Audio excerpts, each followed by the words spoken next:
നല്ല വചനം പേജിലൂടെ നാം പഠിച്ചുകൊണ്ടിരിക്കുന്ന രക്ഷാ നഷ്ട പ്രമേയങ്ങളുടെ മറുപടിയാണ് ഇന്നും മറ്റൊരു എപ്പിസോഡിൽ ചിന്തിക്കുവാൻ ദൈവസന്നിധിയിൽ ആഗ്രഹിക്കുന്നത്.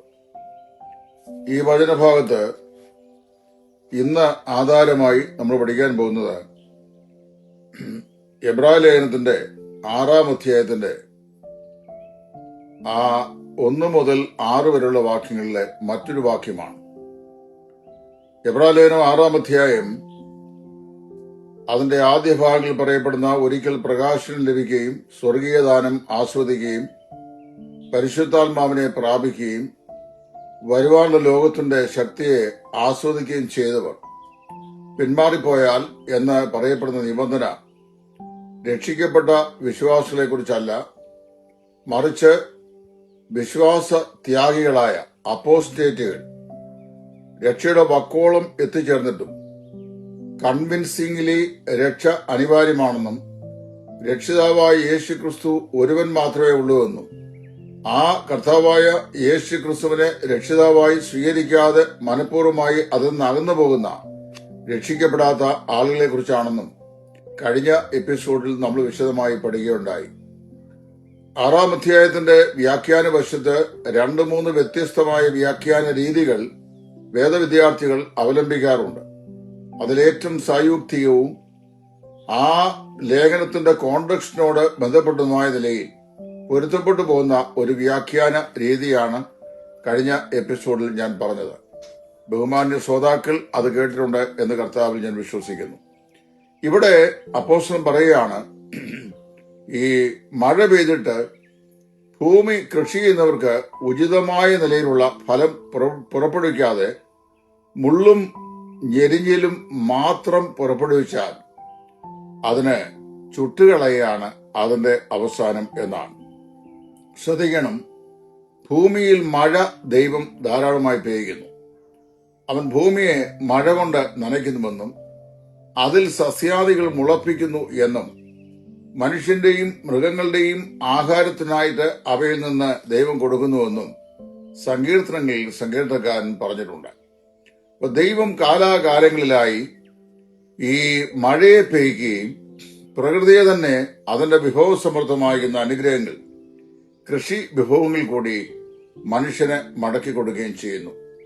ഇവിടെ പറയുകയാണ്, നല്ല ഫലം കായ്ക്കാൻ വേണ്ടി ഭൂമിയിൽ കൊടുത്ത മഴ അത് ആസ്വദിച്ചിട്ട് മുള്ളും പറക്കാരെയും ഞെരിഞ്ഞിലും ഒക്കെയാണ് ഭൂമി മുളപ്പിക്കുന്നെങ്കിൽ കൃഷിക്കാരന് ഒരു ഉപകാരവും ഉണ്ടാകുകയെന്ന് മാത്രമല്ല, അത് ചെലവ് കൂട്ടുകയും ഉപദ്രവം ഉണ്ടാക്കുകയും ചെയ്യും. അങ്ങനെ വരുമ്പോൾ എന്ത് ചെയ്യുന്നു? അവയെല്ലാം പറിച്ചുകൂട്ടി ഭൂമിയോടുകൂടെ അതിനെ ചുട്ടുകളയുകയാണ്. അപ്പോൾ ചുട്ടുകളയുക എന്ന വാക്ക് ശ്രദ്ധിക്കണം. നമ്മൾ വാസ്തവത്തില് ലോകത്തിൽ ഏതെങ്കിലും ഒരു സ്ഥലത്ത്, വിശേഷാൽ വേദപുസ്തകത്തിന്റെ ഏതെങ്കിലും ഒരു ഭാഗത്ത് വിശ്വാസിയായ വ്യക്തിയെ ഏതെങ്കിലും നിലയിലുള്ള പാപം ചെയ്താൽ അവനെ ചുട്ടുകളയുന്നതായിട്ട് നമ്മൾ എവിടെയും വായിക്കുന്നില്ല. പാപിയായ മനുഷ്യനെയും അവൻ പാപം ചെയ്തു എന്നതിന്റെ പേരിൽ ചുട്ടുകളഞ്ഞ് ഇല്ലാതെയാക്കിയല്ല, മറിച്ച് അവർ നിത്യമായി ദണ്ഡിപ്പിക്കപ്പെടുകയാണ് എന്ന് നമ്മൾ വായിക്കുന്നുണ്ട്. മർക്കോസിന്റെ സുവിശേഷം 9:48 നമ്മുടെ കർത്താവ് പറയുമ്പോൾ അവർ അവിടെ നിത്യം ദണ്ഡനം അനുഭവിക്കേണ്ടി വരും എന്നാണ് പറയുന്നത്. മരിച്ചു മാറ്റപ്പെട്ട അവിശ്വാസികളായ ആളുകളുടെ ആത്മാക്കൾ നിത്യ ദണ്ഡനത്തിനായി കൈവിടപ്പെടുകയാണ് ചെയ്യുന്നത്. അവിടെ അവർ നശിച്ചു പോകുന്നില്ല. ഇവിടെ പറയപ്പെടുന്ന ചുട്ടുകളക എന്ന് പറഞ്ഞാൽ ശിക്ഷാവിധിക്ക് പ്രാപിക്കുക എന്നുള്ള അർത്ഥമാണ്. എന്താണ് ശിക്ഷാവിധി? ഇത് പലവരും ഇതിനു മുമ്പ് നമ്മൾ പഠിച്ചിട്ടുള്ളതാണ്. രക്ഷിക്കപ്പെടാത്ത ഒരു മനുഷ്യൻ ദൈവത്തിന്റെ ദൃഷ്ടിയിൽ ഇന്നും എന്നും പാപിയായിട്ടാണ് ഇരിക്കുന്നത്. പാപത്തിന് ഉള്ള ശമ്പളമാണ് മരണം. അത് 2ാം മരണമാണെന്ന് വെളിപ്പാട് പുസ്തകം 20-ാം അധ്യായത്തിന്റെ 14-ാം വാക്യത്തിൽ നിന്ന് നാം മനസ്സിലാക്കുന്നു. അപ്പൊ പാപം ചെയ്യുന്ന ദേഹി മരിക്കും നിശ്ചയം എന്നാണ് യെഹെസ്കേൽ പ്രവാചകന്റെ പുസ്തകം 18-ാം അധ്യായത്തിന്റെ ആദ്യ വാക്യങ്ങളിൽ നമ്മൾ വായിക്കുന്നത്. അതുപോലെ എബ്രായർ 9:27 നമ്മൾ വായിക്കുമ്പോൾ ഒരിക്കൽ മരിക്കുകയും പിന്നെ ന്യായവിധിയും ദൈവം മനുഷ്യർക്കായി നിയമിച്ചിരിക്കുന്നു എന്നും എഴുതിയിട്ടുണ്ട്.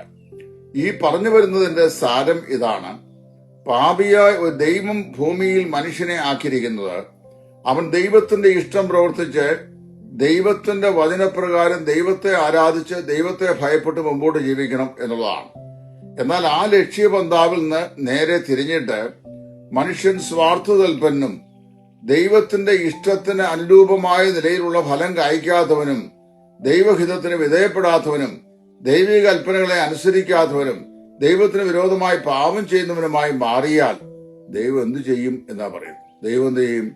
ദൈവം അങ്ങനെയുള്ളവരെ ശിക്ഷ വിധിക്കും. ഇവിടെ ചുട്ടുകളയെന്ന് പറയുന്നത് തീയിലേക്ക് എറിഞ്ഞു കളയുന്ന അവസ്ഥയാണ്. മുള്ളും പറക്കാരും ഒക്കെ ആണെങ്കിൽ അത് തീയിൽ എരിഞ്ഞു കഴിഞ്ഞാൽ അത് ആ എരിഞ്ഞ് ചാമ്പലായി അതില്ലാതെയായി തീരും. പിന്നെ ആ വസ്തുവിനെ മടക്കി കൊണ്ടുവരാൻ നമുക്ക് സാധിക്കത്തില്ല.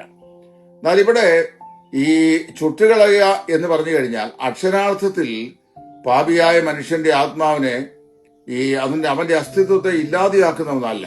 ആത്മാവ് അവിനാശിയാകിയാൽ ആത്മാവിന്റെ അസ്തിത്വത്തെ ഇല്ലാതെയാക്കുവാൻ നമുക്കൊരിക്കലും സാധിക്കുകയില്ല.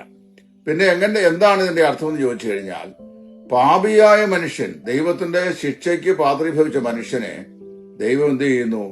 അവനെ ദൈവത്തിന്റെ ആലോചന പ്രകാരം അവൻ വിധേയപ്പെടാതെ സുവിശേഷത്തിന് വഴങ്ങാതെ കർത്താവായ യേശുവിനെ രക്ഷിതാവ് കർത്താവുമായി സ്വീകരിക്കാതെ സ്വന്തം ഇഷ്ടപ്രകാരം ജീവിച്ചാൽ അവനെ ഒടുവിലായി നിത്യശിക്ഷാവിധിയിലേക്ക് ദൈവം എറിഞ്ഞു കളയും. ഇതാണ് അവിടെ അപ്പോസ്തലൻ പറയുന്നത്. അപ്പൊ 6-ാം അധ്യായത്തിന്റെ വ്യാഖ്യാന വശത്ത് വളരെ വ്യക്തമായി നമ്മൾ മനസ്സിലാക്കേണ്ട ചില വിഷയങ്ങളാണ് ഇങ്ങനെയുള്ള ഭാഗത്ത് നമ്മൾ പറഞ്ഞിരിക്കുന്ന കാര്യങ്ങളെ മനസ്സിലാക്കുക എന്നുള്ളത്. എബ്രായലേഖനം 6-ാം അധ്യായം മുഴുവനായി വായിക്കണം. കഴിഞ്ഞ ദിവസം ഞാൻ പറഞ്ഞാണ് 10-ാം അധ്യായത്തിന്റെ 26 മുതലുള്ള വാക്യങ്ങളും 6-ാം അധ്യായത്തിന്റെ 1 മുതൽ 6 വരെയുള്ള വാക്യങ്ങളും സുവിശേഷം വ്യക്തമായി കേട്ടിട്ടും സുവിശേഷത്താൽ അല്ലാതെ മനുഷ്യവർഗത്തിന് രക്ഷയില്ല എന്നുള്ള സദ്വർത്തമാനം വളരെ വ്യക്തമായി ബോധ്യപ്പെട്ടിട്ടും കർത്താവായ യേശു ക്രിസ്തു ഈ ഭൂമിയിലായിരുന്നപ്പോൾ താന്റെ അടയാളങ്ങളാലും അത്ഭുതങ്ങളാലും വിവിധ വീര്യപ്രവർത്തികളാലും താൻ പ്രഘോഷിച്ചതും തന്റെ പ്രസംഗം കേട്ട് മാനസാന്തരപ്പെട്ട് രക്ഷിക്കപ്പെട്ടവരായ ആളുകൾ ജീവിത ദൃഷ്ടാന്തത്തിലൂടെ കാണിച്ചു കൊടുത്തുമായിട്ടുള്ള ഇത്ര വലിയ രക്ഷയെ ഗണ്യമാക്കാതെ പോയാൽ എങ്ങനെ തെറ്റിയൊഴിയും എന്നല്ലേ എബ്രായലേഖനം 2-ന്റെ ആദ്യ വാക്കിൽ നാം വായിക്കുന്നത്. ദൂതന്മാർ മുഖാന്തരം അരുളി ചെയ്ത വചനം സ്ഥിരമായി വരികയും ഓരോരോ ലംഘനത്തിനും അനുസരണം കേട്ടും തക്കതായ പ്രതിഫലം പ്രാപിക്കുകയും ചെയ്തു എങ്കിൽ കർത്താവ് താൻ പറഞ്ഞു തുടങ്ങിയതും ദൈവം അടയാളങ്ങളാലും അത്ഭുതങ്ങളാലും വിവിധ വീര്യപ്രവർത്തികളാലും തന്റെ പരിശുദ്ധാത്മാവിനെ നൽകിക്കൊണ്ട് നമുക്ക് സാക്ഷി എന്നതും കേട്ടവർ നമുക്ക് ഉറപ്പിച്ചു തന്നതുമായ ഇത്ര വലിയ രക്ഷ ഗണ്യമാക്കാതെ പോയാൽ എങ്ങനെ തെറ്റിയൊഴിയും? ഇത്ര വലിയ രക്ഷ എന്ന് അത് പറയുന്നതിന്റെ 2-3 കാരണങ്ങളുണ്ട്. ഒന്ന്, രക്ഷയുടെ ഉറവിടം ദൈവമാണ്. മനുഷ്യവർഗത്തെ രക്ഷിക്കുവാൻ ദൈവത്തിൽ നിന്നാണ് രക്ഷ പുറപ്പെടുന്നത്. 2, അതിനുവേണ്ടി ദൈവം ചെയ്ത ഇൻവെസ്റ്റ്മെന്റ് തന്റെ ഏകജാതനായ പുത്രന്റെ വിലയേറിയ രക്തമാണ്. ദൈവത്തിന് ഒരേ ഒരു മകനെ ഉണ്ടായിരുന്നുള്ളൂ. അവനെ മനുഷ്യവർഗത്തിന് വേണ്ടി യാഗമാക്കി തീർക്കുവാൻ ക്രൂശിൽ ദൈവം ഏൽപ്പിച്ചു കൊടുത്തു. കർത്താവായ യേശു ക്രിസ്തുവിന്റെ രക്തം കൊണ്ടാണ് ദൈവം നമ്മുടെ രക്ഷ സാധിപ്പിച്ചത്. അവന്റെ പുത്രനായ യേശുവിന്റെ രക്തം സകല പാപം പോക്കി നമ്മെ ശുദ്ധീകരിക്കുന്നു എന്നാണ് നാം വായിക്കുന്നത്. ഇവിടെ ഞാൻ നേരത്തെ സൂചിപ്പിച്ച പോലെ ബൗദ്ധിക മണ്ഡലത്തിൽ ദൈവിക രക്ഷ ആവശ്യകതയെ സംബന്ധിച്ച് വളരെയധികം ബോധ്യത പ്രാപിച്ച ആളുകൾ, അതായത് intellectually enlightened of the truth but deliberately rejected, ബൗദ്ധിക മണ്ഡലത്തിൽ ദൈവിക സത്യങ്ങളെ കൃത്യമായി മനസ്സിലാക്കിയവര് എന്നിട്ടും മനഃപൂർവ്വമായി അതിനെ അനാദരിച്ചു കളഞ്ഞവർ. ഞാനും നിങ്ങളും ജീവിക്കുന്ന ഈ കാലഘട്ടത്തിൽ, അല്ലെങ്കിൽ ഈ പറയപ്പെട്ട ഈ കമ്പ്യൂട്ടർ യുഗത്തിൽ, ഈ ചിപ്പ് യുഗത്തിൽ നമ്മൾ മനസ്സിലാക്കേണ്ട കാര്യം, സുവിശേഷം എന്താണെന്ന് ആളുകൾക്ക് വാസ്തവത്തിൽ അറിയാം. കർത്താവായ യേശു ക്രിസ്തു ലോകരക്ഷിതാവാണെന്ന് അറിയാം. ഇതൊക്കെ അറിയാമായിട്ടും മനുഷ്യൻ ക്രിസ്തുവിന്റെ രക്തത്താലുള്ള പാപമോചനം പ്രാപിക്കുന്നില്ല എങ്കിൽ അതിഭയാനകമായ ഒരു ന്യായവിധിയാണ് മനുഷ്യവേണ്ടി ഇനി അവശേഷിക്കുന്നത് എന്നുള്ളത് ഒട്ടുമിക്കവാറും ആളുകൾക്ക് അറിയാം. പക്ഷെ അറിഞ്ഞാലും അവർ മതഭക്തി കൊണ്ട്, അതല്ലെങ്കിൽ അവരുടെ റിലീജിയസ് ആയിട്ടുള്ള കാഴ്ചപ്പാടുകൾ കൊണ്ട്, അവരുടെ വ്യക്തിപരമായ കാരണങ്ങൾ കൊണ്ട്, പല കാരണങ്ങൾ കൊണ്ടും അവർ സുവിശേഷത്തെ അനുസരിക്കുവാനോ അംഗീകരിക്കുവാനോ മനസ്സില്ലാതെ അവര് ഒരു പിന്മാറ്റക്കാരെ പോലെ നിൽക്കുകയാണ്. അങ്ങനെ നിൽക്കുന്ന ആളുകളെ കുറിച്ച് അവിടെ പറയുന്നത്, അവരെ വാസ്തവത്തില് ഇനി എന്താ ചെയ്യാൻ പറ്റുള്ളൂ? അവരെ മാനസാന്തത്തിലേക്ക് പുതുക്കാൻ കഴിയില്ല. കാര്യം അവര് സത്യം മനസ്സിലാക്കിയ ശേഷം സത്യത്തിന്റെ പരിജ്ഞാനം പ്രാപിക്കാൻ മനസ്സില്ലാതെ രക്ഷയുടെ വക്കോളം എത്തിച്ചേർന്ന ശേഷം അവിടുന്ന് പിന്നോട്ട് പോയിട്ടുള്ള ആളുകളാണ്. അല്ലാതെ രക്ഷിക്കപ്പെട്ട ശേഷം പിന്മാറിപ്പോയ ആളിനെ കുറിച്ചല്ല. അത് ഞാൻ കഴിഞ്ഞ പ്രാവശ്യം വ്യക്തമായി പറഞ്ഞതാണ്. യോഹന്നാന്റെ സുവിശേഷം 21 അധ്യായത്തിൽ രക്ഷിക്കപ്പെട്ട ശേഷം പിന്മാറിപ്പോയ പത്രോസിനെ ദൈവസ്നേഹം വീണ്ടും യഥാസ്ഥാനത്താക്കി ശുശ്രൂഷ ഫലമേൽപ്പിക്കുന്ന രംഗം നമ്മൾ കാണുന്നുണ്ട്. ഏതൊരു പാപിയും അവന് പിന്മാറ്റം സംഭവിച്ചാൽ ആ പിന്മാറ്റത്തിൽ നിന്ന് അവന് മടങ്ങി വരുവാനായിട്ട് സാധിക്കും. മാനസാന്തരത്തിനായി ദൈവം അവന് അവസരം കൊടുക്കാറുണ്ട്. എങ്കിലും ദൈവം വിശുദ്ധീകരിച്ച് നമ്മുടെ രക്ഷയ്ക്ക് വേണ്ടി വേർതിരിച്ച തന്റെ ഏകജാതനായ പുത്രൻ യേശുക്രിസ്തുവിനെ രക്ഷിതാവായി സ്വീകരിക്കാത്ത ഏതൊരു വ്യക്തിയെയും നമ്മൾ മനസ്സിലാക്കുന്നത് രക്ഷിപ്പാൻ ഭൂമിയിൽ ആർക്കും ഒരിക്കലും സാധിക്കത്തില്ല. ഈ വലിയ സത്യം ഞാനും നിങ്ങളും വ്യക്തമായി മനസ്സിലാക്കണം. അപ്പൊ അവർക്ക് അങ്ങനെയുള്ള ആരെയും രക്ഷിപ്പാനായിട്ട് ആർക്കും കഴിയില്ല എന്നുള്ളത് കൊണ്ട് ഇന്ന് പകൽക്കാലം ഞാൻ വളരെ വ്യക്തമായി ഒരു കാര്യം ഓർപ്പിക്കുകയാണ്. ഇവിടെ പറയപ്പെടുന്ന ഈ വേദഭാഗം യാതൊരു നിലയിലും അത് കർത്താവായ യേശുക്രിസ്തുവിന്റെ രക്ഷാപദ്ധതിയിൽ വിശ്വസിച്ച ശേഷം രക്ഷ നഷ്ടപ്പെട്ടു പോയ ഒരാളെ കുറിച്ചല്ല, മറിച്ച് രക്ഷയുടെ സകല ഭൗതികമായ പരിജ്ഞാനവും മനസ്സിൽ പ്രാപിച്ചിട്ടും അറിവിൽ ശ്രദ്ധിച്ചിട്ടും മനഃപൂർവ്വമായി രക്ഷിക്കപ്പെടാതെ പിന്മാറിപ്പോകുന്ന ആളുകളെ സംബന്ധിച്ചാണ്. അങ്ങനെയുള്ളവരെ രക്ഷിക്കാൻ ലോകത്തിൽ ആർക്കും പിന്നെ സാധിക്കുകയില്ല. അവരെ ദൈവം ഉൾപ്പെടുത്തിയിരിക്കുന്ന അപ്പോസ്റ്റേറ്റുകൾ, അതായത് വിശ്വാസത്യാഗങ്ങളുടെ ഇടയിലാണ്. അപ്പൊ ആ വിശ്വാസത്യാഗം സംഭവിച്ച ആളുകൾ എന്ത് സംഭവിക്കും? അവര് നിത്യനാശത്തിനായി, അതായത് ദണ്ഡനത്തിനായി കർത്താവിന്റെ അതിഭയാനകമായ ന്യായവിധിയായിരിക്കുന്ന നിത്യ നരകാഗ്നിയിലേക്ക് എറിയപ്പെടും. ചുട്ടുകളക എന്ന് പറഞ്ഞാൽ ഉപേക്ഷിച്ചു കളക, അല്ലെങ്കിൽ നാശത്തിനായിട്ട് ഏൽപ്പിച്ചു കൊടുക്കുക എന്നാണ് അതിന്റെ ശരിയായ അർത്ഥം. അതുകൊണ്ടാണ് ഇവിടെ ചുട്ടുകളയത്രേ അതിന്റെ അവസാനം എന്ന് പറഞ്ഞിരിക്കുന്നത്.